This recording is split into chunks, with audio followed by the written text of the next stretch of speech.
Salut YouTube, eu sunt Vlad și astăzi este prima zi în care filmez și este și primul meu episod.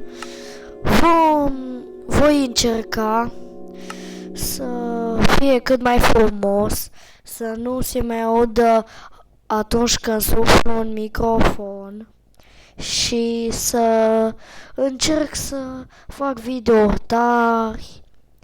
Da, am un channel pe nume Vlăduc 111. Sau stai că nu mai trebuia să zic asta. Scuzați dacă mă bâlbâi.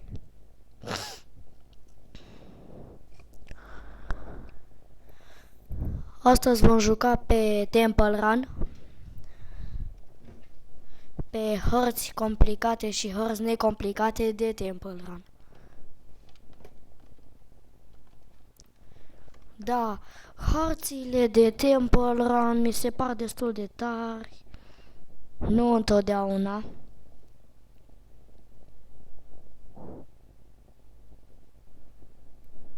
Să jucăm pe mapa Temple Run, care aici avem și un mob.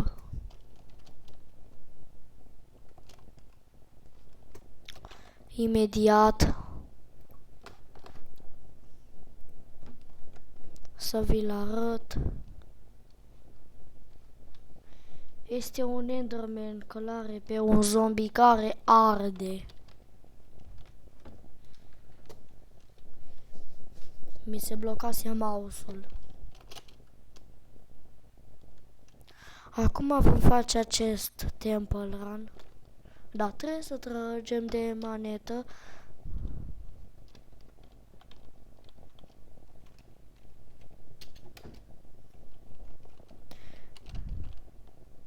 Și aici va trebui să alergăm. Pe aici pe lângă apă și lavă. Aici cu o poțiune de speed.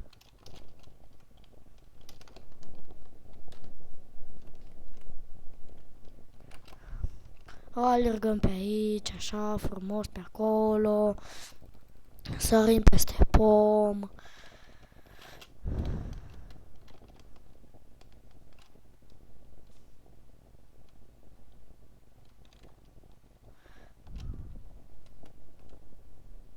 Scuzați dacă nu am mult pe FPS, deoarece plouă.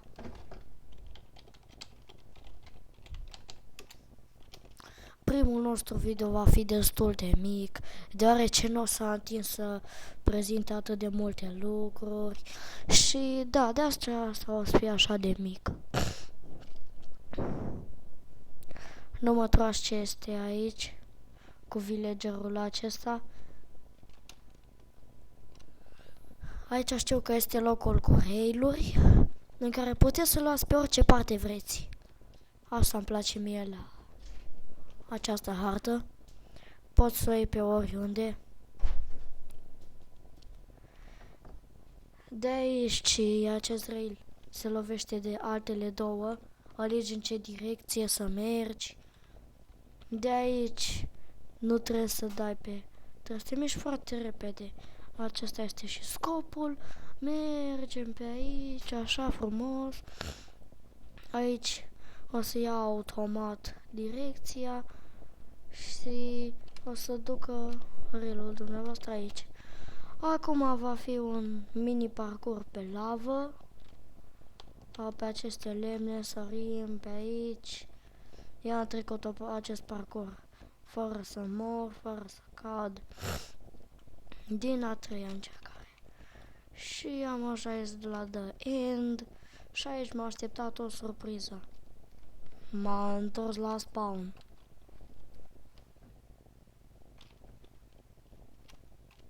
Acesta este scorul meu. 1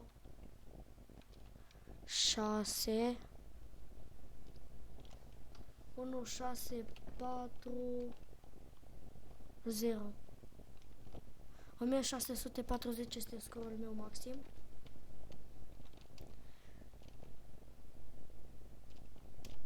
Așa. Eu am fost Vlad. Mă bucur că m-ați vizionat. Sper că v-a plăcut și da, o să încerc să-mi fac și un intro pe YouTube.